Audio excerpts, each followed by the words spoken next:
versículos. Deuteronomio 1, del 1 al 5. Vamos a leer, dice así. Deuteronomio 1:1 dice: estas son las palabras que habló Moisés a todo Israel a este lado del Jordán, en el desierto, en el Arabá, frente al Mar Rojo, entre Parán, Tofel, Labán, Aserot y Disaab. 11 jornadas hay desde Horeb, camino del monte de Seir, hasta Cades Barnea. Y aconteció que a los 40 años, en el mes 11, el primero del mes, Moisés habló a los hijos de Israel conforme a todas las cosas que Jehová le había mandado acerca de ellos. Después que derrotó a Sehón, rey de los amorreos, el cual habitaba en Hesbón, y a Og, rey de Basán, que habitaba en Astarot, en Edrei, de este lado del Jordán, en tierra de Moab, resolvió Moisés declarar esta ley. Hasta ahí vamos a leer el día de hoy. Vamos a orar. Padre Santísimo, te damos muchísimas gracias. Señor, confiamos en ti. Dios, eres tú con nosotros, Padre, y eso es grandioso, Señor, porque Dios, pues es tu palabra la que venimos a buscar, es tu presencia la que venimos, Señor, a buscar y con la cual venimos a encontrarnos, Padre. Eres tú, Señor, aquel Dios a quien buscamos con anhelo, Señor, y con ahínco, y con ansiedad, Señor. Padre Santo, no nos dejes, Señor, y aquí hoy, Señor, llegamos juntos delante de tu presencia, Señor, como un cuerpo, Padre, para escuchar de tu palabra, Señor, y esperar que hables. Señor, gracias por tu palabra, gracias por la Biblia, gracias, Señor, por esta preciosa palabra, este precioso legado y testamento para nosotros. Señor, en Él podemos confiar, en Él, Señor, nos podemos poner en pie, Señor. Él es el que nos sostiene, Señor, y ahí, Señor, confiamos en que tú harás, Dios, en que tú, Señor, eres fiel y no mientes. Gracias por este día. Ven, Señor, a este momento. En el nombre de Cristo Jesús. Amén. Bueno, la semana pasada estuvimos platicando un poquito acerca de la introducción del libro de Deuteronomio. Y la introducción del libro de Deuteronomio nos hablaba mucho acerca, o te quiero recordar, que nos habla acerca de quiénes somos nosotros. Y de qué manera Dios actúa en nuestras vidas. Y también nos vamos a ir dando cuenta poco a poco que en este libro de Deuteronomio nuestra vida es como muy semejante a este libro, ¿no? Y quiero recordarte algunas de las cosas que dijimos hace 8 días. Bueno, Moisés da 3 discursos, da 3 sermones antes de que la nación de Israel entre o se dedique a entrar a la tierra prometida. Y el primero es escucha, el segundo es recuerda, obedece, el tercero es presta atención, te estoy hablando, recuerda, haz lo que te estoy diciendo. Y entonces vamos a adentrarnos ahora en el primer discurso de Moisés con respecto al pueblo de Israel. Y bueno, y es que el pueblo de Israel iba a experimentar una nueva etapa en su vida. El pueblo de Israel había pasado ya, como ya tú sabes, había pasado 40 años desde que salieron de Egipto. Y la primera generación ya había muerto en el desierto por causa de su incredulidad, por causa de que no confiaron en Dios o por causa de que decidieron no creer a Dios. Entonces la primera generación muere en el desierto de Sinaí, y ahora vemos una segunda generación que está dispuesta a entrar a la tierra prometida. Y tal vez muchos de ellos en este cambio, en esta nueva etapa en su vida, sintieron varias cosas, ¿no? Y vamos a hablar de eso a continuación. Y esta segunda generación viviría en carne propia las promesas cumplidas de Dios para con su pueblo.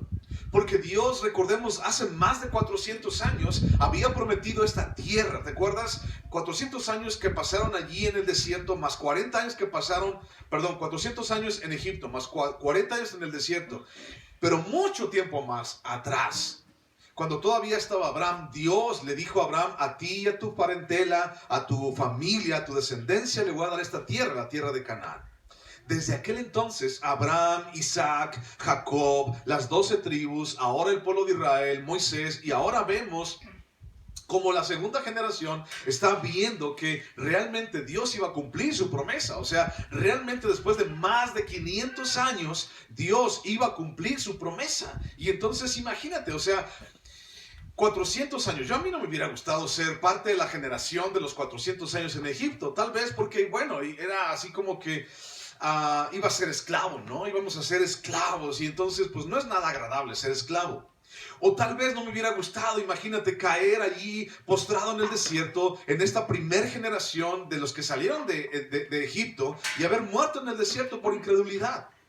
Imagínate, piénsalo por un momento, qué tan impresionante, qué tan padre, qué tan interesante sería llegar como una segunda generación allí a la tierra prometida, a la frontera con Canaán, allí a orillas del río Jordán. Y entonces estar allí y decir, bueno, aquí está la tierra prometida. ¿Y ahora qué, no? O sea, ya pasamos 40 años en el desierto y ya salimos de Egipto y todo ese rollo, pero ¿y ahora qué? Entonces, esta segunda generación, después de 40 años, verían las promesas cumplidas de Dios para con su pueblo y verían que Dios realmente decía la verdad. Y tal vez unos 500 años atrás la gente ni se imaginaba Jacob o Isaac, ni se imaginaban lo que Dios iba a hacer con ellos o cómo Dios los iba a hacer entrar a esa tierra. Ahora imagínate que tú eres Isaac, imagínate que tú eres Jacob y esa promesa está encima de ti. Yo te daré la tierra de Canaán y tu descendencia será grande como las estrellas del mar. O imagínate que eres Abraham y entonces estás esperando esa promesa. Esa promesa de que Dios va a ser una nación grande de tu descendencia. Y entonces, si tú fueras Abraham, imagínate muriendo y ya de más de 100 años, 120 años, y no ves que tu descendencia sea muy grande como las estrellas. Cualquiera nos agüitaríamos, cualquiera nos frustraríamos. Y entonces por más de 500 años, tal vez mucha gente empezó a decir, es que Dios no existe. Es que Dios nunca fue bueno conmigo. Es que miran dónde estamos aquí en el desierto. Miran dónde estamos aquí en Egipto como una nación que somos esclavos. Es que seguramente Dios no existe. Es que seguramente ya ni Dios ni siquiera nos quiere, ¿no? Mucha gente tal vez habría dicho eso. Pero más allá de esto, quisiera situarme en esta segunda generación. Esta segunda generación realmente verían con sus ojos cómo Dios les iba a dar la tierra prometida. Y entonces, si vamos un poquito más adelante al libro de Josué, en el libro de Josué, más o menos es escrito, o todo lo que se narra en el libro de Josué, abarca alrededor de 7 u 8 años. Y entonces, en 7 u 8 años, ellos tomaron la tierra prometida. Entonces, gran parte, o sea, prácticamente toda la segunda generación vio cómo Josué repartió la tierra por heredad a cada una de las tribus de la nación de Israel. Y entonces realmente esta segunda generación que tenemos ahorita a orillas del río Jordán iba a ver la repartición por sorteo a Rubén, a Gad, a Aser, a Manasés, a todos ellos, iba a ver cómo Dios cumplía su promesa. Esto es muy padre, esto es impresionante y es emocionante cómo esta gente pudo haber visto la promesa de Dios cumplida en su vida. Sin embargo, por la condición mental del pueblo de Israel en general, en aquella época de su formación, y por el hecho de que el mayor número de ellos eran jóvenes, era conveniente que fueran repetidas las leyes que Dios les había dado a la primera generación y las leyes y los consejos que Dios les había dado. Era imprescindible, era sumamente necesario. ¿Y por qué digo que en la condición mental del pueblo de Israel? ¿Por qué te digo eso? No es que estuvieran locos, no es que estuvieran retrasados mentales tampoco. Te digo la condición mental del pueblo de Israel, porque la condición mental de ellos, todavía muchos de ellos seguía siendo una condición mental de esclavitud. Esa condición de la cual, es que queremos regresar a Egipto. Es que ¿para qué nos sacaste de allá? Es que mejor nos hubiera sido morir allá en el desierto o en Egipto donde habían cebollas y donde habían ajos y donde comíamos hasta saciarnos, ¿no? Es como el año del caldo, algo así. No, es que nosotros éramos libres en el año del caldo, allá hace mucho tiempo. ¿Sí sabes cuál es el año del caldo? ¿Alguna vez has escuchado eso? Sí. Bueno, toda la gente de aquí de Silao, la de antes, dice que el año del caldo. Si ves que viene una nube así de polvo muy fuerte, tú nomás cierras los ojos y cierras la boca y ya aguanta. Entonces, el año del caldo, mucha gente dice que era un año en el cual había mucha abundancia, ¿no? Dice, no, eso va a pasar allá el año del caldo. Dicen los viejitos que el año del caldo había tanta abundancia que amarraban a los perros con chorizo y los perros no se lo comían. Eso es lo que dicen. Yo no me acuerdo, yo no estuve en eso. Entonces, se están acordando esta gente así, no, es que nosotros, allá en el año del caldo, ¿no? Allá nosotros buscábamos y encontrábamos y se acuerdan de todo esto. Entonces, a eso me refiero con una mentalidad, ¿ok? Entonces, bajo esa mentalidad, bajo ser jóvenes, esa condición mental del pueblo en general, era necesario, sumamente necesario, que se les repitieran las leyes y los consejos que Dios les había dado. Entonces, imagínate, en ese momento no había libros, así como te voy a dar la copia de la Biblia, te voy a dar la copia de la Torá, te voy a dar la copia de la ley de Moisés para que sepa. No, no había eso. Y entonces la ley se comunicaba de boca en boca y de generación en generación. Vamos a verlo más adelante en Deuteronomio capítulo 6, cómo es que se comunicaba la ley de Dios. Y entonces no había un libro así. Y se comunicaba de generación en generación. Y tal vez, fíjate, te voy a hacer una pregunta. ¿Tú te acuerdas de cómo se llama tu bisabuelo? ¿O cómo se llamó tu bisabuelo? ¿Tú te acuerdas de cómo se llamó tu tatarabuelo? Pues es más difícil, ¿no? ¿Quién sabe cómo se llamaba? Pantaleón, yo creo. O Melitón, no sé cómo se llama. Pero el asunto es que no te acuerdas. Eso significa que de una generación a otra muchas cosas se van olvidando. Muchas cosas se van dejando atrás. Todos ustedes conocen qué es el molcajete, ¿cierto? Todos ustedes conocen qué es el metate. ¿Tú crees que las generaciones que vienen más adelante empiecen a conocer o sepan qué significa un metate? ¿Sabes? Y van a decir, ¿y esa piedra para qué es, abuelita? ¿Para qué sirve? Con esta piedra le pegaba a tu abuelo. No sé. ¿Qué te van a decir? Porque hay ciertas cosas que se van olvidando de generación en generación. Y eso es normal, es natural, ¿no?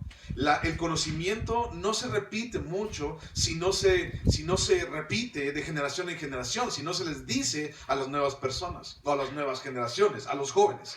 Por eso era indispensable que el primer discurso de Moisés para la segunda generación, jóvenes de la nación de Israel, fuera las leyes de Dios y los consejos que Dios tenía para ellos. Y por consiguiente también suministrar, les iba a dar una recapitulación de los temas principales de su fe, de los temas principales de sus obligaciones como parte del pueblo de Dios. Es decir, no está repitiendo Moisés la ley por repetirla. Dijimos ya que Deuteronomio significa, bueno, la repetición de la ley.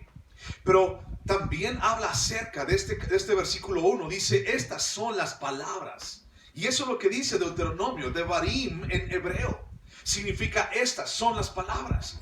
Y recordemos toda esa generación que tal vez estaba, algunos ansiosos por entrar a la tierra prometida, así como que ya habían acabado los 40 años en el desierto y entonces ahora está una tierra prometida enfrente de mí. Yo quiero entrar allá. Yo quiero saber cuáles son las promesas cumplidas de Dios para mi vida. El primer discurso de Moisés, que prácticamente lo vemos desde el capítulo 1 hasta el capítulo 4, o al terminar del capítulo 4 de Deuteronomio, es un repaso de la historia del pueblo de Israel y enfatiza la obra que Dios hace a favor de su pueblo, o lo que Dios ha hecho a favor de su pueblo. Y Moisés, como el caudillo que aún está vivo, recuerda que Deuteronomio se escribió o comprende más o menos como 2 meses. Todo el libro de Deuteronomio comprende como 2 meses nada más de la vida o la historia del pueblo de Israel, porque al término del libro Moisés muere. Y entonces Moisés exhorta al pueblo a considerar y a afirmar su lealtad a Dios, a Jehová, y al pacto también hecho en el monte Sinaí. ¿Te acuerdas cuál fue ese pacto en el monte Sinaí? Ese pacto fue el que tenemos allí, como la ley. Y entonces Dios le dio al pueblo de Israel a manos de Moisés la ley. Y si tú te acuerdas, eran unas tablas, por ejemplo, donde venían los 10 mandamientos. Y ya sabes, las películas de Moisés con sus tablas de piedra y los 10 mandamientos. Sin embargo, no solamente fueron 10, sino fue todo un compendio de leyes y de estatutos que el pueblo de Israel tenía que cumplir. Este compendio de leyes y estatutos les serviría para entrar en la tierra prometida. Y si tú recuerdas, reiteradamente habíamos estado diciendo, o habíamos estado leyendo más bien, dice, y cuando vosotros entréis en la tierra prometida. ¿Te acuerdas de esa frase? Y cuando entres en la tierra prometida, no haréis como las demás naciones. Y cuando entres en la tierra prometida, vas a repartir la tierra de esta manera. Y cuando entres en la tierra prometida, te vas a comportar de esta manera. Y cuando entres en la tierra prometida, vas a repartir o vas a hacer las cosas de esta manera, ¿no? Y entonces Dios está dando una ley para cuando el pueblo de Israel no solamente estuviera en el desierto, sino también cuando cruzara la frontera y se fuera a la tierra prometida, la tierra de Canaán. Una ley que iba a permear y a penetrar cada área de la vida del pueblo de Israel. Desde las instituciones gubernamentales, desde el gobierno de la nación de Israel, hasta la casa de las personas. O sea, esta ley se iba a infiltrar o debía de estar empapando cada área de la vida del pueblo de Israel. Hombres, mujeres, niños, ancianos. Tenía que estar en boca de todos, tenía que formar parte del pueblo de Israel en todos sus ámbitos. No por ser gobierno significaba que, no, es que ya, si eres gobierno, entonces ya no queremos a Dios aquí en el gobierno, pues. No, Dios estaba ahí también en el gobierno. ¿Por qué? Porque recuerdas que era una teocracia, que significaba que el gobierno estaba en manos de Dios. Entonces, aún en el gobierno, aún en las instituciones sociales y gubernamentales de la nación de Israel, estaba la ley, o debería estar la ley, en cada ámbito del pueblo de Israel. Busca por favor Lamentaciones, el libro de Lamentaciones, capítulo 3, versículo 27. Lamentaciones 3, 27.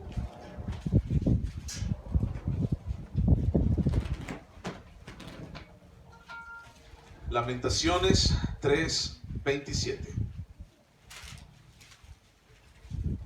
¿Lo tienes? Lamentaciones 3, 27.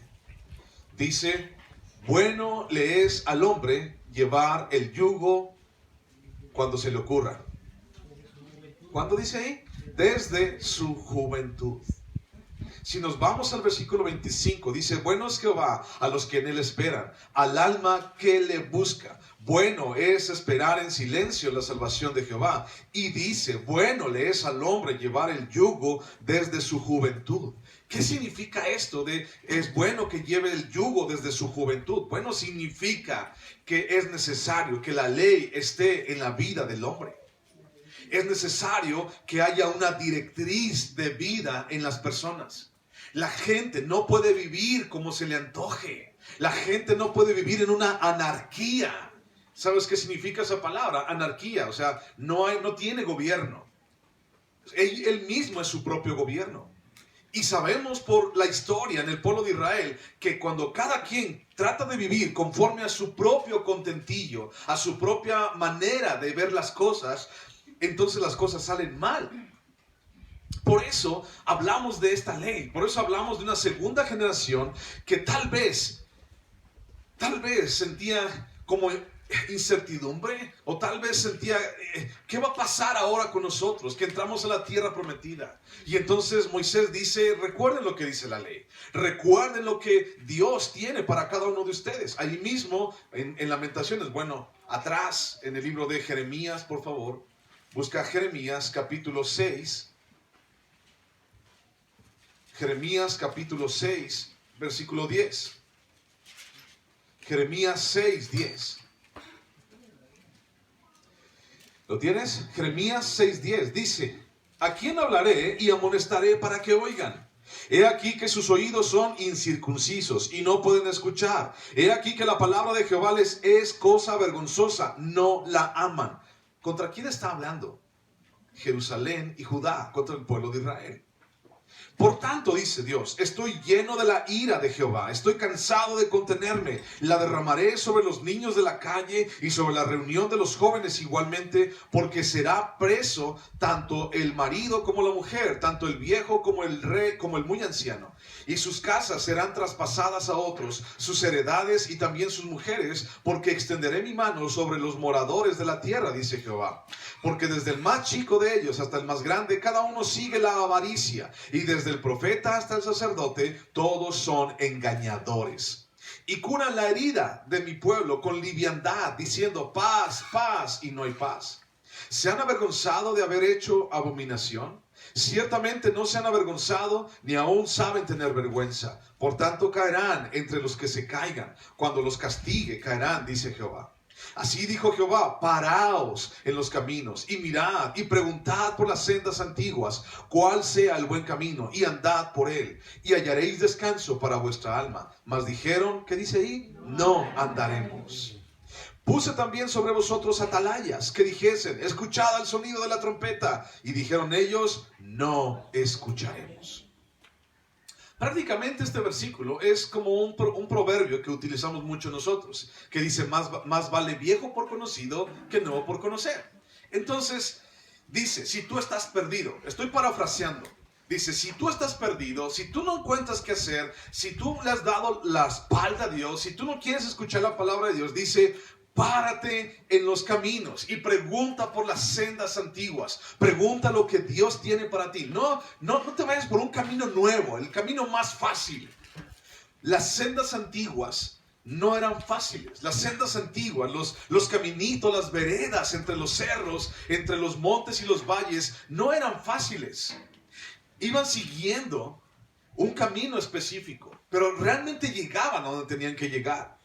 Y tal vez algún joven pudiera decir, ay no, yo no quiero ir por ese camino de viejitos, yo quiero ir por un camino nuevo y me voy a aventurar al monte, y me voy a aventurar al cerro, y me voy a aventurar, no importa lo que pase, ¿no? Y entonces tal vez no salía porque se encontraba con un león o con un lobo o con osos, y por eso los caminos antiguos rodeaban tanto y eran tan a veces menospreciados por jóvenes, por así decirlo, que decían, es que yo no quiero caminar ese porque está muy largo, no, me aburro, mejor vámonos rápido, yo tengo toda la fuerza para poder escalar ese monte, por ejemplo. Y dice, no, acuérdate de lo que dice Dios. Y entonces Dios dice, yo te doy mi palabra. Y ellos dijeron, no queremos tu palabra. Y dijo Dios, te voy a mandar profetas, atalayas. Y que dijeron, no los voy a escuchar. El corazón del pueblo de Israel estaba endurecido. El corazón del pueblo de Israel estaba mal. Ellos querían hacer su propia voluntad. Esta segunda generación de Israel, piénsalo por un momento, solamente conocía el desierto. ¿Ok? 38 años de su vida viviendo en el desierto. Y lo único que conocían era el desierto. Tal vez muchos de ellos ni siquiera se acordaban de Egipto. Pero por causa de sus padres, a lo mejor decían, es que Egipto. ¿Tú estuviste en Egipto? No, pero mi papá me dijo que Egipto, ¿no? Es que por tradición yo recuerdo que Egipto era bueno. ¿Y tú estuviste allá? No, nada más me dijeron. Esta segunda generación solamente conocía el desierto y tal vez había aprendido a vivir ya allí en el desierto. Muchos de ellos tal vez nacieron allí en la tierra, en la arena caliente del desierto. Muchos de ellos, estamos hablando de 40 años o 38 años. O sea, estamos hablando de toda una generación. Muchos de ellos nacieron allí y muchos de ellos murieron allí también, la primera generación. Pero ahora se enfrentarían esta segunda generación a un cambio en su vida.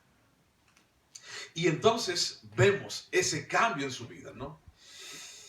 Van a entrar a la tierra prometida.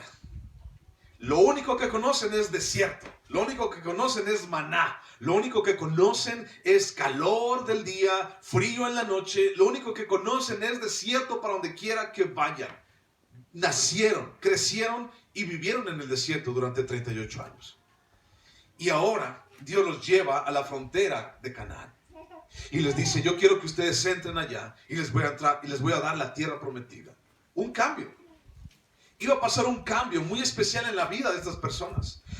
Y cualquier cambio produce en la vida de las personas, cualquier cambio produce incertidumbre. Porque implica una modificación en las circunstancias a las que estamos acostumbrados. Hay mucha gente que se retrae, que rechaza el cambio.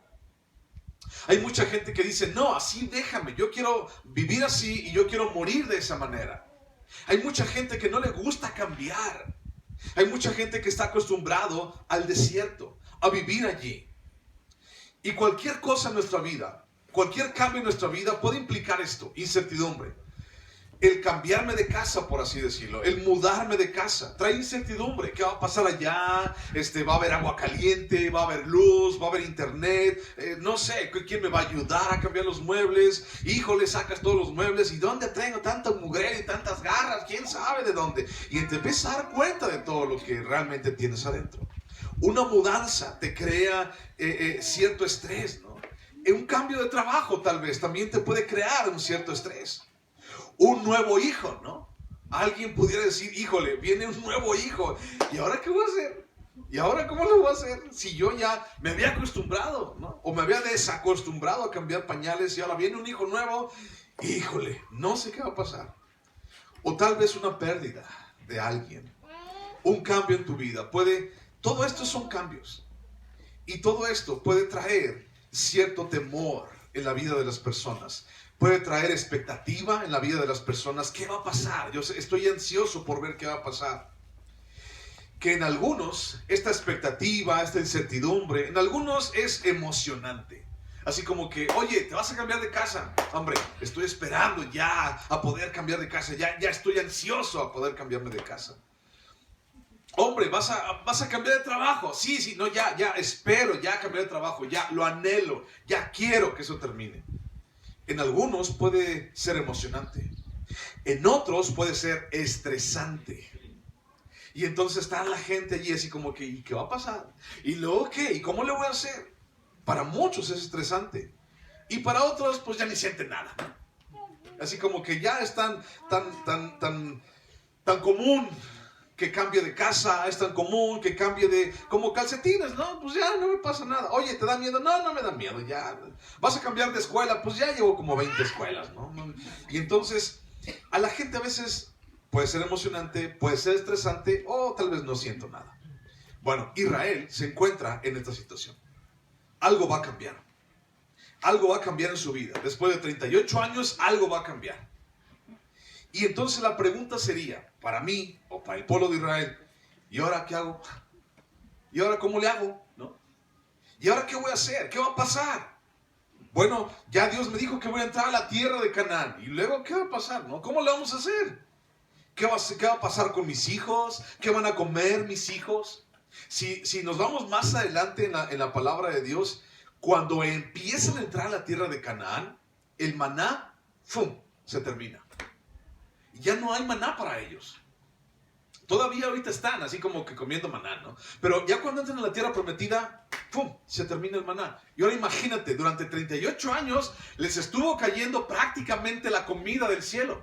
Así, codornices y maná, y no tenían que ir a comprar, solamente tenían que levantarse en la mañana y recoger. 38 años, 40 años de su vida comiendo maná, es lo único que conocían, comiendo maná. Y entonces de la noche a la mañana, lo único que pasa es, se termina el maná. Y entonces imagínate, o sea, ¿qué les voy a llevar de comer a mis hijos? ¿Qué va a pasar mañana? Mañana ya no va a haber maná. Mañana ya no va a haber codornices. Mañana ya no va a haber el pan del cielo que me caía durante 40 años. O sea, se tiene que acostumbrar a otra cosa. Y eso para muchos es estresante. ¿Qué va a pasar mañana? La pregunta sería, ¿y cómo le hago, no? ¿Qué harían? Y entonces vemos el desarrollo de lo que Dios dice. Versículo 1 de Deuteronomio dice, estas son las palabras que habló Moisés a todo Israel a este lado del Jordán, en el desierto, en el Arabá, frente al Mar Rojo, entre Parán, Tofel, Labán, Aserot y Disaab. ¿Ok? Dice, estas son las palabras para Israel a este lado del desierto. ¿Cuáles son las palabras? Bueno, mira. Cuando hablamos de cambio, como estamos ahorita platicando, cuando hablamos de cambio, vamos a hablar de expectativa. Y entonces te vas a cambiar, va a cambiar algo en tu vida, ¿no? Y entonces estamos allí, tal vez como el pueblo de Israel, expectantes, ¿no? ¿Qué va a pasar? ¿Qué va a pasar con todo cómo estamos? ¿Qué va a pasar con las circunstancias como estamos? Antes habíamos estado acostumbrados a algo y ahora todo va a cambiar. Este asunto de la expectativa, por ejemplo, me pasó mucho a mí cuando nos cambiamos de que estábamos en el centro, en Silao, y entonces nos venimos para acá. Dije, ¿qué va a pasar? Y entonces unos días estaba emocionado Dijo, wow, qué padre, y vamos a estar allí, y vamos a estar como un día de campo, y el aire, y vamos a respirar aire puro. Bueno, de repente se viene allí el aire de los...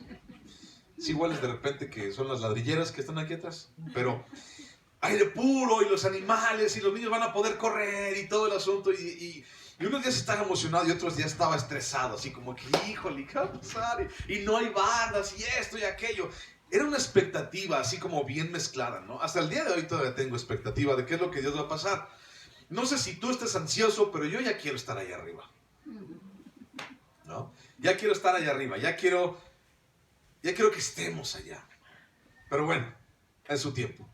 Entonces, Israel estaba así, ¿no? ¿Qué va a pasar? ¿Qué va a pasar? 38 años en el desierto y ahora viene un cambio en mi vida. ¿Cómo le voy a hacer, no? Y entonces Dios dice, versículo 1, estas son las palabras para Israel.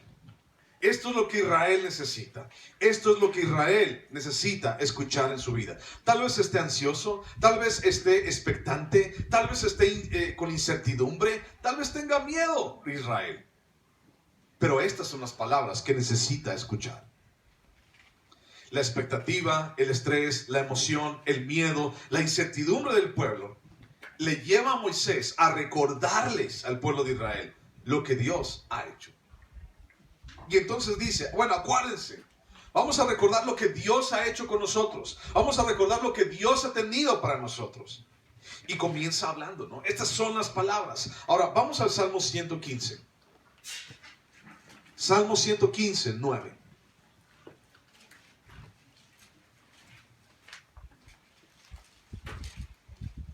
Moisés en su primer discurso hace una recapitulación de cómo Dios los había sacado de la tierra de Egipto y cómo los había hecho pasar durante todo el desierto.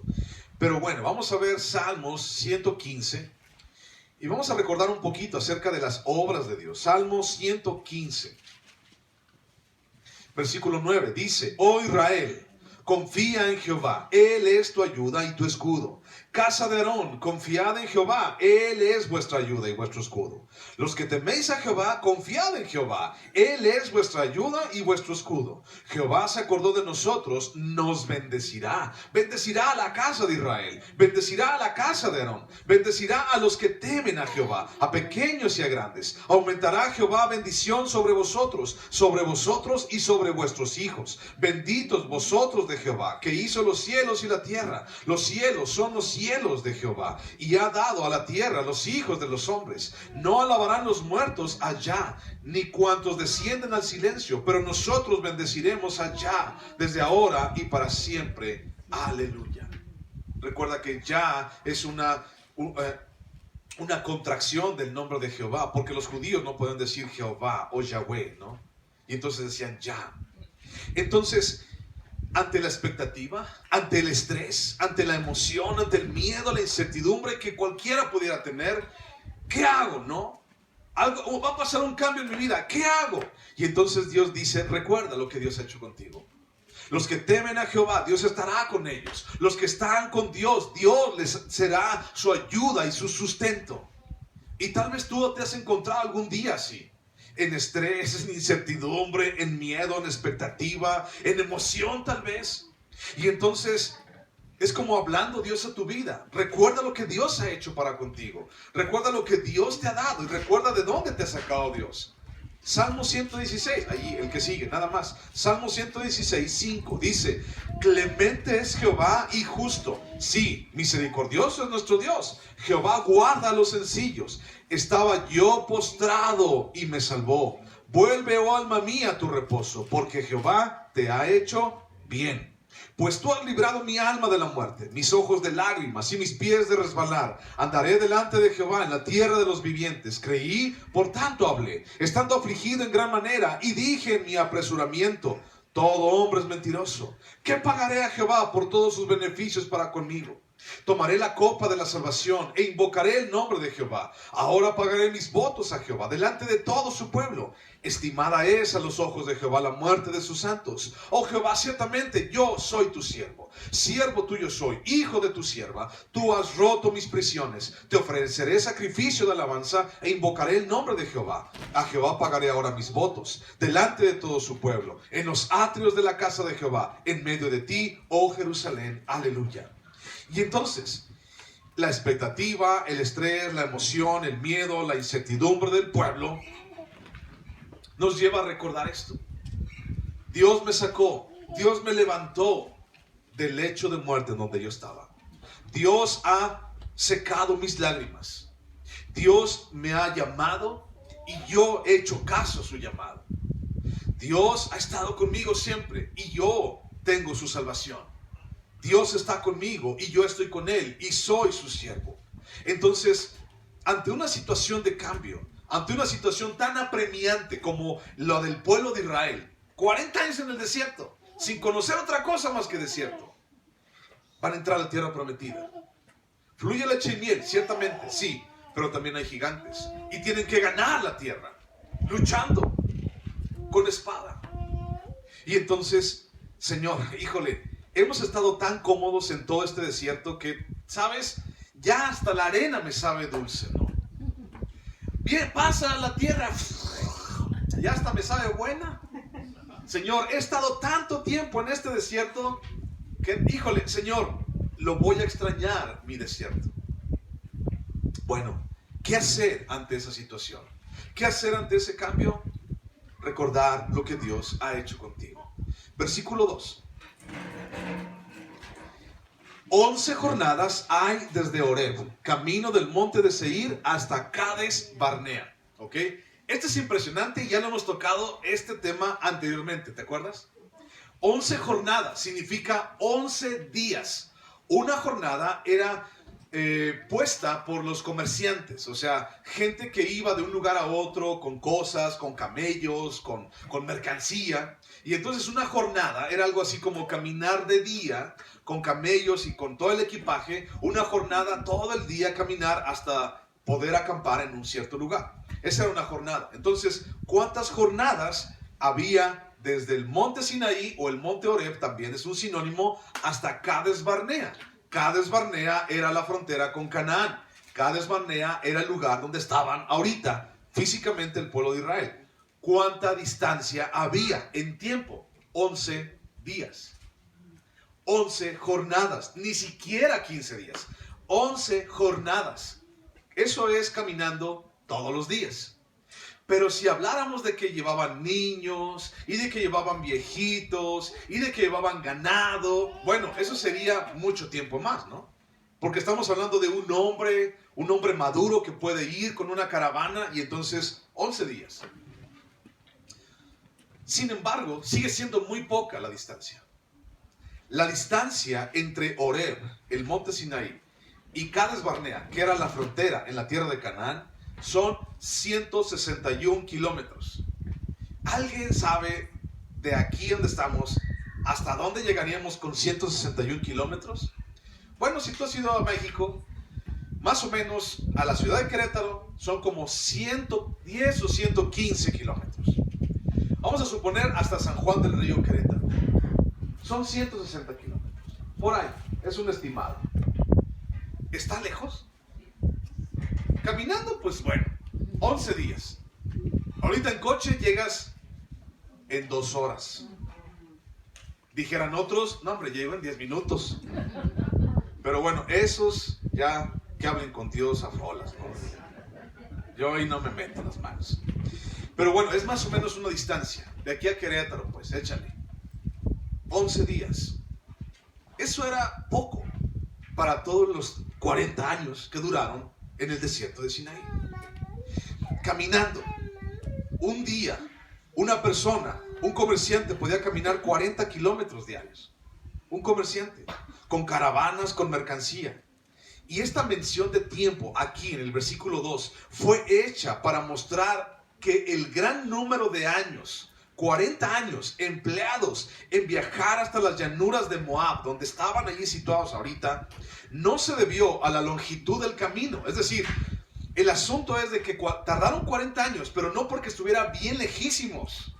O sea, imagínate, 40 años le habían dado una vuelta al mundo, tal vez. 40 años, no es porque estaba lejísimos. Tardaron 40 años, no por la longitud del camino, sino debido a la apostasía y a la rebelión del pueblo de Israel. 40 años. Lo que pudieron haber hecho en 2 semanas, lo hicieron en 40 años. ¿Por qué? Por su rebeldía, su incredulidad y todo lo que ya hemos visto en el libro de Números. Es igual contigo y conmigo. Es igual con nosotros. Avanzamos muy lento en nuestra vida cristiana. Damos tantas vueltas y revueltas y regresamos a veces al mismo lugar, volvemos atrás y recorremos el mismo camino una y otra vez, consecutivamente, repetidamente. Muchas veces nosotros como cristianos somos viajeros lentos porque somos tardos en aprender, o más bien somos tardos en querer aprender. ¿Ok? No es que haya un impedimento en nuestra mente para aprender, sino que más bien no quiero aprender, no quiero ir, no quiero hacer las cosas como Él me dice, no quiero hacerlo. Y eso se llama rebeldía, se llama necedad y todo eso que ya hemos platicado. Entonces somos viajeros lentos porque somos tardos en aprender. Nos hemos demorado por causa de nuestra incredulidad. Nos hemos demorado por causa de nuestra pereza de corazón. Nos hemos demorado porque nosotros mismos lo hemos querido. Cuando tal vez Dios ya hubiera querido haber hecho algo grandioso en tu vida, tú sigues dando vueltas en el desierto, tratando de aprender lo que Dios tiene para ti. Y tú sigues quejándote en el desierto. Cuando Dios dijo, mira, nomás son 11 jornadas, tú sigues allí 40 años, todavía dando vueltas, y no has salido de allí. ¿Por qué? Bueno, el ejemplo lo ves en el pueblo de Israel. Por eso te dije la semana pasada que esa era prácticamente una fotografía de nosotros. Hebreos capítulo 5, por favor. Hebreos capítulo 5. Versículo 12. Hebreos 5, 12.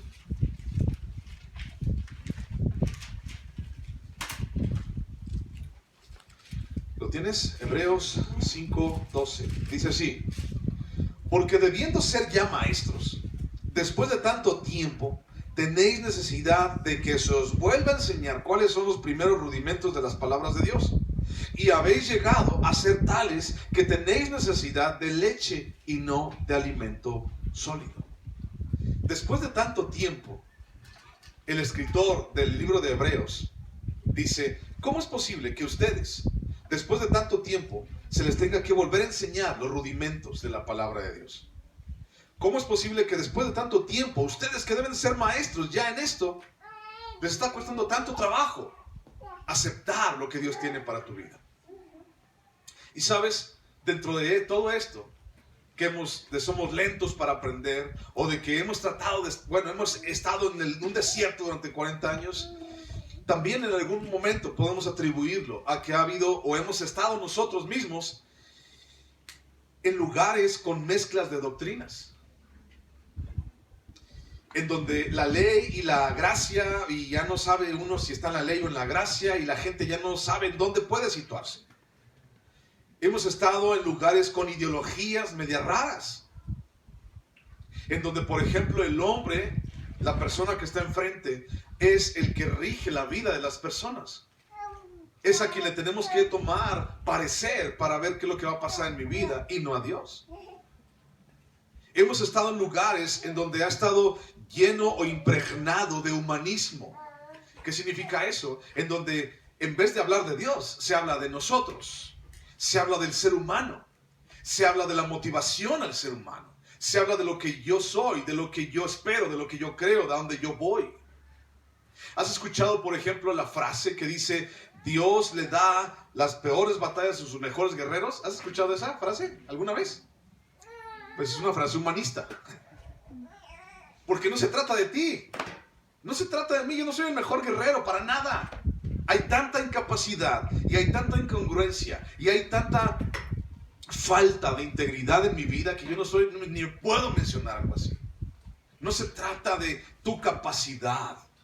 Y luego eso lo podemos ver, por ejemplo, en 2 Corintios 3. No que nos recomendemos a nosotros mismos, sino que la recomendación proviene de Dios en nuestras vidas. Entonces no puedo creer de mí nada que no diga la palabra de Dios. Y entonces parte de ese humanismo es hacernos creer que tú y yo pues somos chidos, ¿no? ¿Has escuchado, por ejemplo, en otras palabras o en otras veces? Es que en la iglesia buscamos ser la mejor versión de nosotros mismos. ¿A veces has escuchado eso? Eso es puro humanismo. Eso no tiene nada que ver con la Biblia. La Biblia dice que tú y yo tenemos que morir a nosotros mismos, no ser la mejor versión de nosotros mismos.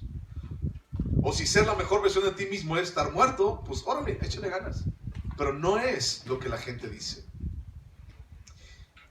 Hemos estado en lugares donde al pecador se le excluye y se le cierran las puertas en vez de acercarlo a Dios. Porque hemos estado en lugares en los cuales el pecador ofende mi integridad, mi vida o mi santidad.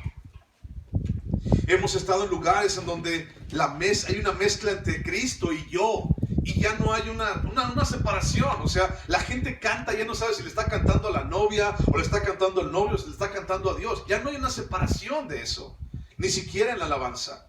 Y al final las almas son confundidas, y las almas son dejadas en desolación, y son dejadas en el desierto. Muchos de nosotros hemos pasado por esos lugares. Hemos pasado por lugares en los cuales no hemos encontrado alimento. Y bueno, seguimos buscando ese alimento cada día. Y es por eso que estamos aquí también, buscando de la palabra de Dios, pura, genuina y sencilla. Y entonces, en algunas ocasiones, no es porque nosotros querramos, sino porque hemos sido mal enseñados. Versículo 3 y versículo 4 de Deuteronomio. Dice, y aconteció que a los 40 años, en el mes 11, el primero del mes, Moisés habló a los hijos de Israel conforme a todas las cosas que Jehová le había mandado acerca de ellos. Después que derrotó a Sehón, rey de los amorreos, el cual habitaba en Hesbón, y a Og, rey de Basán, que habitaba en Astarot, en Edrei. ¿Okay? Dice aquí, Moisés habló al pueblo lo que Dios les había mandado. ¿Y qué fue lo que le mandó? Bueno, la palabra de Dios, la ley. Y la palabra de Dios es la sola cosa que permanecerá, que posee autoridad y poder de Dios sobre nuestras vidas. No hay otra cosa, no he encontrado yo. Si tú lo has encontrado, dime. Pero no hay.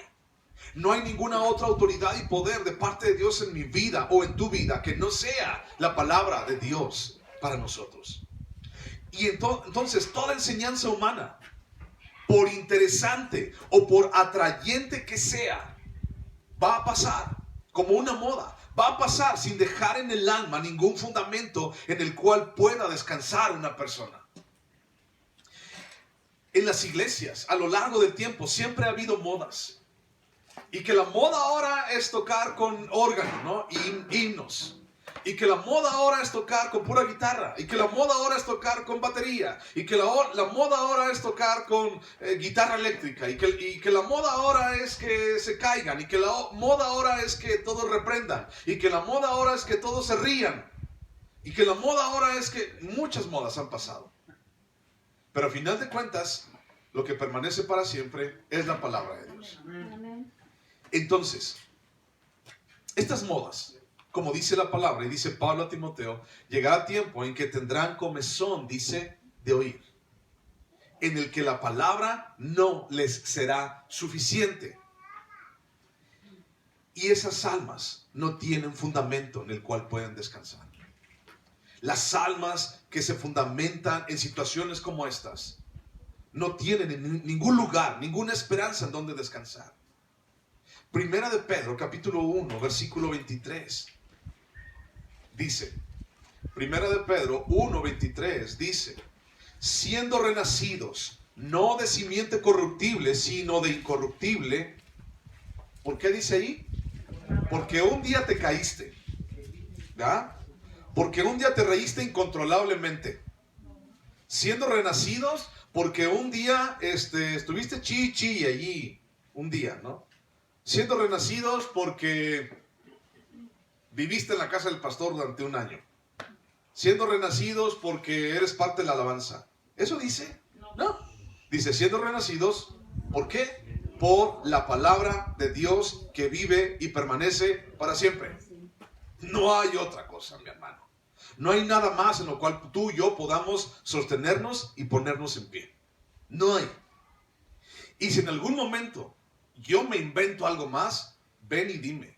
Eso ya está fuera de la Biblia, carnal. Dime. Porque yo tengo que ser sabio y tengo que ser maduro para saber qué estoy diciendo también. Porque toda carne es como hierba y toda la gloria del hombre como la flor de la hierba. La hierba se seca, la flor se cae, mas la palabra del Señor permanece para siempre. Y entonces modas han ido y modas han venido y modas van a venir más adelante. Y casi estoy seguro que algún día, por allí, en algún momento, van a venir hasta reggaetoneros a dar la alabanza, ¿no? Y quién sabe cuántas cosas más, porque ya están pasando. Un predicador llamado Charles Spurgeon del año 1850, 60 por ahí, decía él, va a llegar un momento en el que en el púlpito van a haber payasos entreteniendo chivos. ¿Y sabes? Eso está pasando. Tristemente en muchas iglesias, o lo que se puede llamar iglesias, mucha gente está entreteniendo más allá de estar hablando palabra de Dios. Pero no puedo hablar de lo que ellos están haciendo. Tenemos que hablar de lo que está pasando aquí.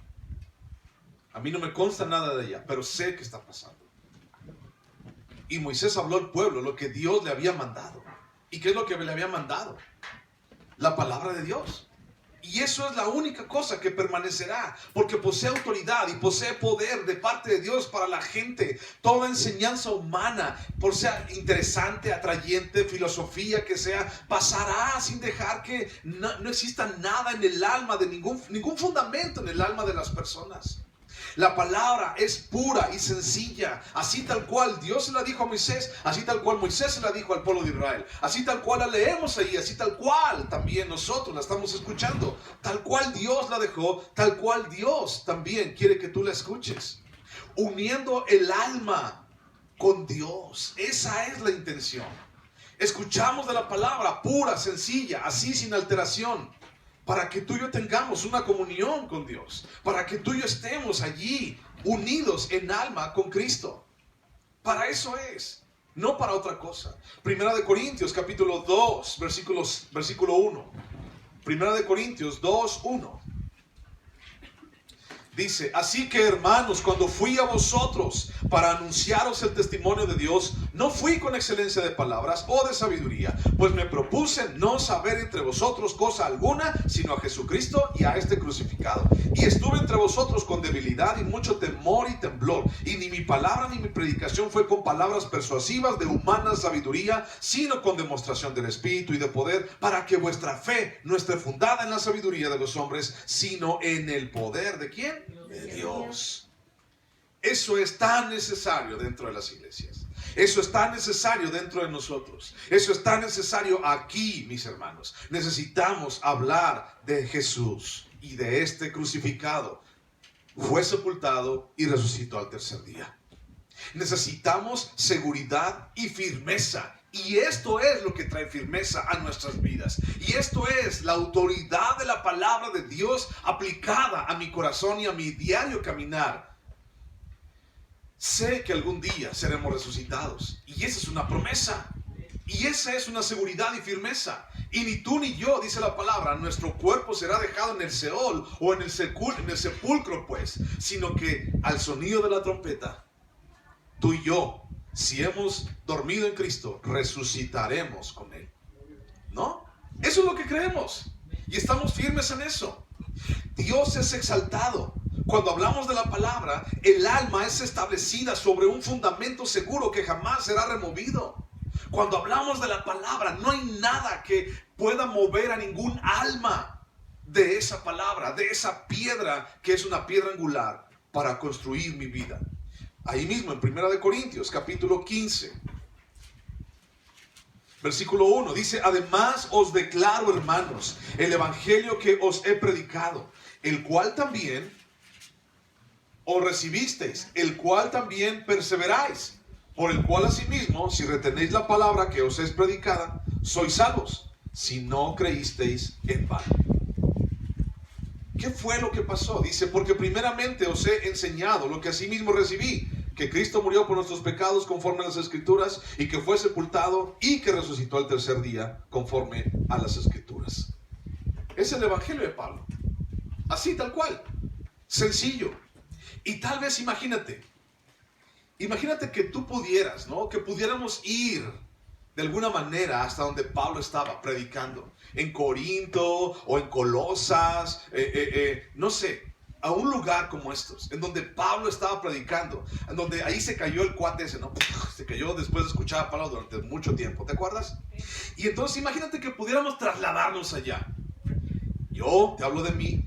Yo diría: wow, voy a escuchar a Pablo, vamos a escuchar la super teología de Pablo, ¿no? Vamos a escuchar el super fundamento doctrinal que Pablo tiene para su iglesia, el cual ha sido conformado en el propio corazón de Dios para nosotros los cristianos. Yo diría: wow, yo quiero escuchar a Pablo, el mayor teólogo de la palabra de Dios.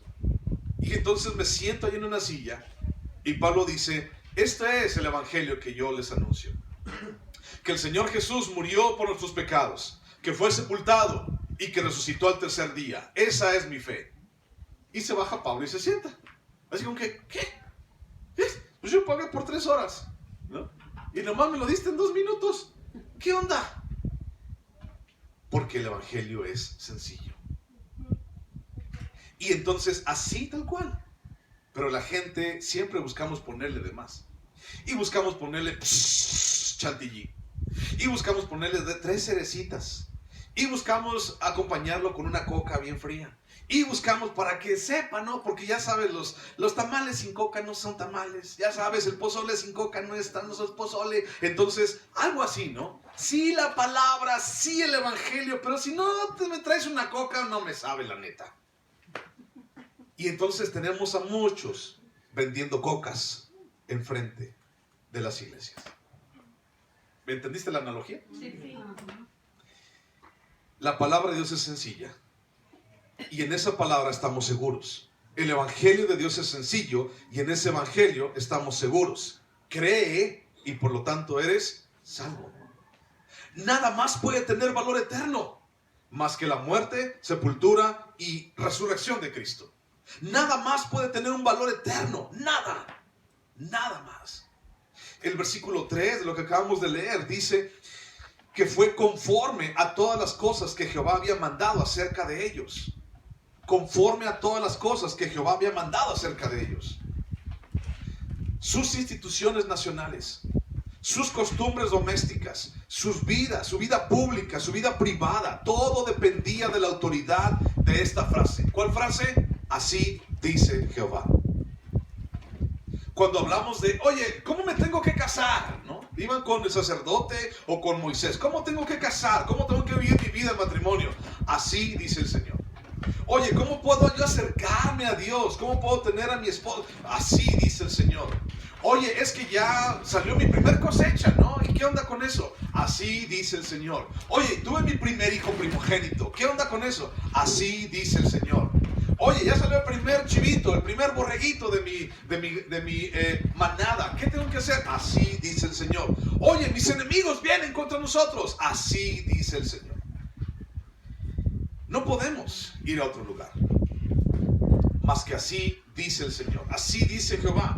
No hay lugar para... Es que a mí no me parece eso, ¿no? Como que a mí no me gusta tanto lo que estás diciendo. No hay lugar para eso. No hay lugar dentro de la palabra para decir, es que mira, no estoy de acuerdo. no estoy de acuerdo en lo que tú dices, no estoy de acuerdo en lo que tú me estás comunicando. Sin embargo, Moisés decía, así dijo el Señor, así dijo Dios, así lo haréis. No hay ni un solo lugar como el ancho de un cabello para poder meter la mano y poder decir, sí, pero no. No hay. Dios no deja nada a la imaginación. Dice, así dice Jehová. Así es como yo quiero que lo hagas. Y cuando la gente hace las cosas, por muy pequeño, así, pequeñito, cuando la gente hacemos las cosas como a nosotros nos parece, ¿qué es lo que pasa? ¿Qué pasa en nuestras vidas? Bueno, Jueces 21-25 decía que cada uno hacía lo que bien le parecía. Cada uno hacía lo que bien le parecía. Y si tú vas a leer el libro de Jueces, ¿cómo está la nación de Israel en el libro de Jueces? Es una nación súper victoriosa.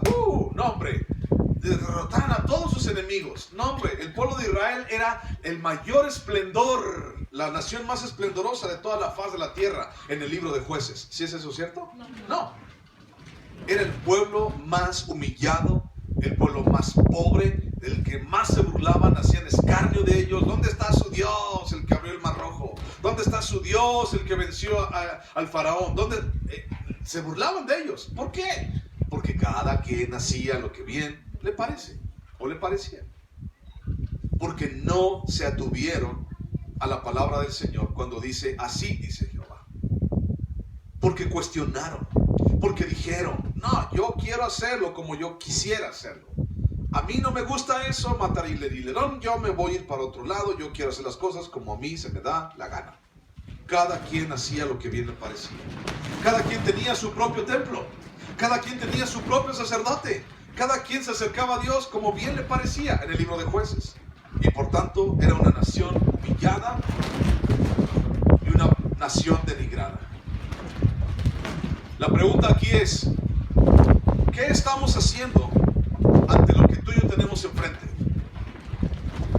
Tal vez hay un cambio en tu vida. Tal vez hay decisiones que estás tomando. Tal vez hay situaciones apremiantes en tu vida. ¿Y qué estás haciendo ante lo que tienes enfrente? Igual que la segunda generación de Israel. Tiene algo enfrente de ellos. ¿Qué van a hacer? Bueno, vayan a la palabra. Así dice Jehová. Y entonces tú tienes algo que vas a hacer. ¿Qué vas a hacer? ¿Qué haces ante lo que tienes enfrente? ¿Qué haces ante un cambio en tu vida? Ahí te van unos ejemplos. ¿Qué haces ante un cambio en tu vida? ¿Cómo lo afrontas ese cambio en tu vida? Sea el cambio que sea. ¿Cómo afrontas un pecado en tu vida? ¿Cómo lo afrontas? Sea el pecado que sea. ¿Cómo lo afrontas? ¿Cómo afrontas una tentación en tu vida? Porque todos estamos sujetos a tentación, ¿de acuerdo? ¿Cómo la afrontas? ¿Cómo afrontas una prueba en tu vida? ¿Cómo afrontas un desierto en tu vida? ¿Cómo afrontas tu misma salvación en tu vida? ¿Cómo afrontas decisiones en tu diario caminar en tu vida? ¿Cómo? ¿Cómo las afrontas? ¿Como a ti te parece? ¿O más bien como dice Dios que debo hacerlo? La principal obligación de un siervo es hacer la voluntad de su amo y de su señor. La principal obligación de un siervo es hacer la voluntad de su amo y de su señor. Y lo único que tiene que decir es, sí, señor, así lo haré. El siervo puede decir, no, mira, dale un baño a todas las ovejas. No, señor, ¿tú cómo le voy a dar un baño a todas las ovejas? Están bien mugrosas. No, mira, mejor primero voy a comer, le voy a echar unos camaroncitos y luego de una vuelta y después de 3 años vengo y chance y te los lavo. ¿El siervo puede decir eso? No. El siervo puede decir, imagínate el Señor diciéndole, llegando del trabajo, a plena luz del sol, a pleno rayo del sol, y le dice, siervo mío, quiero que me traigas un jarronzote de barro, así bonito, con agua de pozo. Y el siervo dice, no, señor, mira, está re lejos el pozo. Y si mejor trae una coca. O sea, mira, la coca está fría, son aquí en el Oxxo, está más cerca del Oxxo. Él puede decir eso. ¿El siervo puede decir eso? No. El siervo lo único que tiene que decir es, Sí, Señor, así lo haré. Y entonces, ¿quiénes somos tú y yo? ¿Somos los dueños, los amos, o somos los siervos?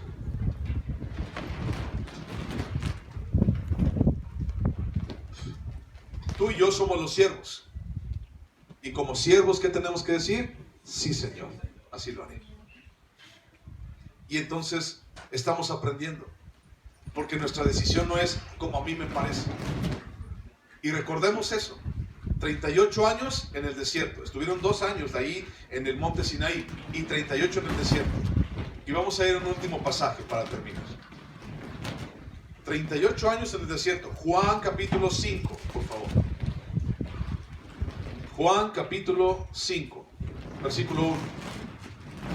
Entonces, ¿cuánto tiempo estuvo el pueblo de Israel en el desierto dando vueltas por su incredulidad y por su necedad y no avanzaba para ninguna parte, sino nada más daba vueltas así? ¿Cuántos años estuvo? 38 años realmente, ¿ok? 40 es contando con lo que estuvo en el monte Sinaí, ¿sí? La gente decimos, estuvo 40, pero realmente caminando fueron 38 años. Bueno, Juan capítulo 5, versículo 1, dice: después de estas cosas había una fiesta de los judíos y subió Jesús a Jerusalén. Y hay en Jerusalén, cerca de la puerta de las ovejas, un estanque llamado en hebreo Betesda, el cual tiene 5 pórticos. En estos yacía una multitud de enfermos, ciegos, cojos y paralíticos, que esperaban el movimiento del agua. Porque un ángel descendía de tiempo en tiempo al estanque y agitaba el agua. Y el que primero descendía al estanque, después del movimiento del agua, quedaba sano de cualquier enfermedad que tuviese. Y había allí un hombre que hacía 38 años que estaba enfermo. Cuando Jesús lo vio acostado y supo que llevaba ya mucho tiempo así, le dijo: ¿quieres ser sano? Jesús le respondió: el enfermo, no tengo quien me meta en el estanque cuando se agita el agua. Y entre tanto que yo voy, otro desciende antes que yo. Jesús le dijo: levántate, toma tu lecho y anda. Y al instante aquel hombre fue sanado y tomó su lecho y anduvo. Y era día de reposo aquel día. Entonces los judíos dijeron a aquel que había sido sanado: es día de reposo, no te es lícito llevar tu lecho. Y él le respondió: el que me sanó, él mismo me dijo: toma tu lecho y anda. Entonces le preguntaron: ¿quién es ese que te dijo toma tu lecho y anda? Y el que había sido sanado no sabía quién fuese, porque Jesús se había apartado de la gente que estaba en ese lugar, en aquel lugar.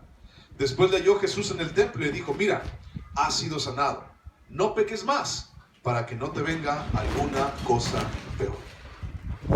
Hasta ahí. 38 años postrado en un estanque. 38 años esperando un milagro para su vida. 38 años sin poder caminar. 38 años viviendo con los mendigos.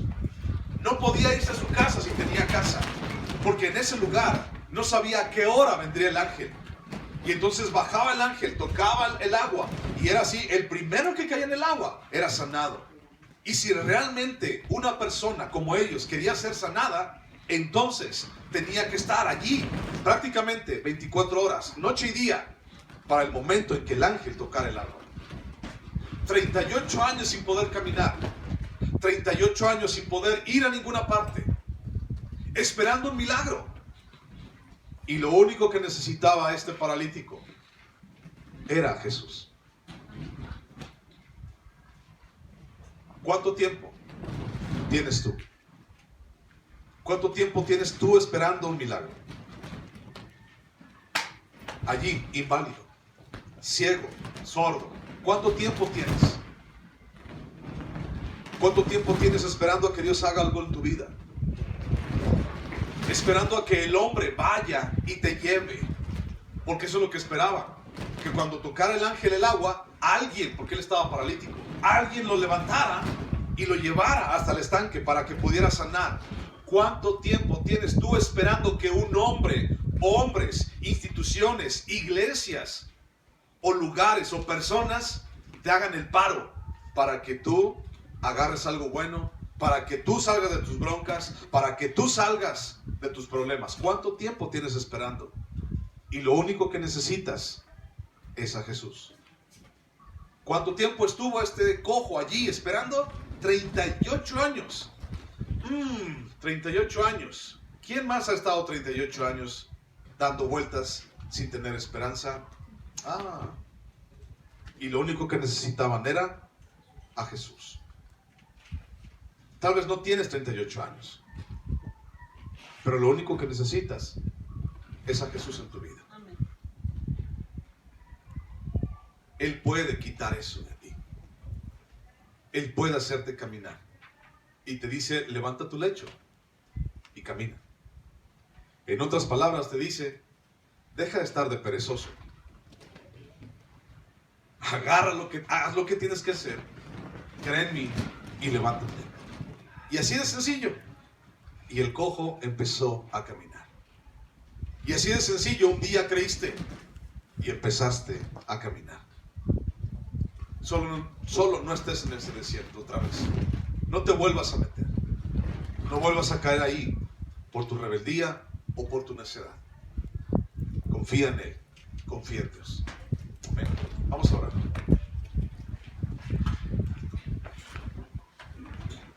Padre, tú nos has permitido, Señor, conocerte. Nos has permitido, Señor, estar delante de tu presencia. Nos permite, Señor, escuchar de tu palabra. Y también, Señor, nos permites, Padre, poder, Señor, tener una esperanza firme y una esperanza eterna. Hoy estamos aquí, Señor, y te damos gracias porque podemos estar parados en un lugar del que nadie nos puede quitar, con una esperanza eterna, con un amor, Señor, eterno, con el amor, Señor, de Jesús y el amor del Padre en la cruz.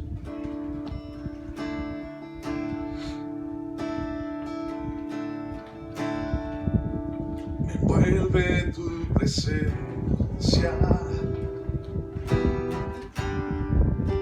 solo quiero estar ante tus pies.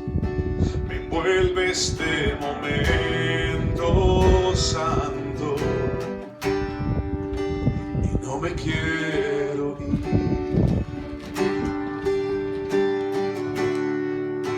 No busco bendiciones,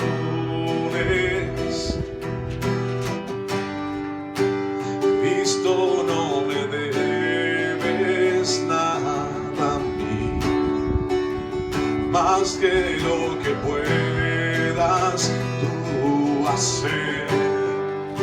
Te quiero a ti.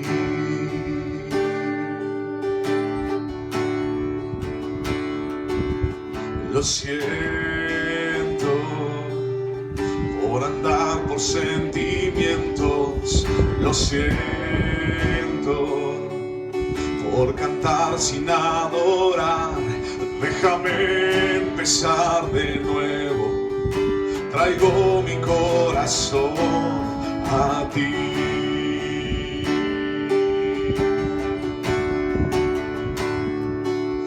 Lo siento por buscar lo mío primero, lo siento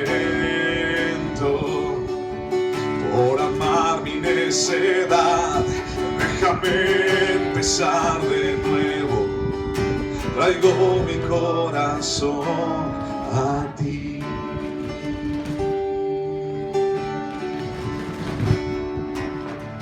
Déjame empezar de nuevo, traigo mi corazón a ti. Señor Jesús, déjanos empezar de nuevo, Padre. Déjanos ir, Señor, a tu presencia cada día. Perdónanos, Señor, y queremos seguir tu voluntad. Así como tú dices, Dios, así hacerlo. Ante cambios, pecado, tentación, pruebas o desiertos, Dios, ante decisiones, déjanos hacer tu voluntad. Llévanos a hacer tu voluntad. Señor, ¿Cuántas veces lo hemos hecho a nuestra manera y nunca nos sale nada, Señor? Pero hoy, Señor, hemos decidido hacerlo a tu manera. Y solamente, Señor, nos queda decirte, sí, Señor, así lo haré. Señor, bendice a tu iglesia. Ayúdanos, Dios, a confiar en ti, a buscarte a ti, a creerte a ti. En el nombre de Cristo Jesús, Dios, te damos gracias. Amén, Señor.